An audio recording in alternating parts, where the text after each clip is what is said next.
ایک مخالف ہوتے اور ایک اعتدال ہوتے.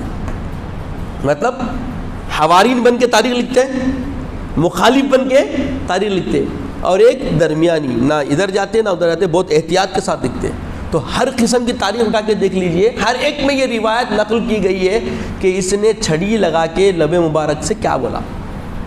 اللہ اکبر، اتنی بڑی گستاخی، اتنی بڑی گستاخی. تب یہ اس بات سے سمجھ میں آ رہا کہ اس کے لیے کہیں سے بھی نجات کا کوئی پروانہ ملنے والا نہیں ہے. اس کی حمایتیوں کے لیے بھی کسی سے بھی کوئی طرح سے کوئی رخ سے دستگیری ملنے والی نہیں ہے. کیوں کہ یہ تو ایسے لاڈلے رسول اللہ تھے جن کا احترام سارے اجلہ صحابہ کرتے آئے. خود معاویہ رضی اللہ تعالی عنہ بھی ان کے اکرام میں کوئی کمی نہیں رکھے. اب جتنی باتیں لائی جاتی یہ یزید کی وجہ سے سب ان کے اجداد کو لوگ الگ الگ طریقے سے پیش کرتے.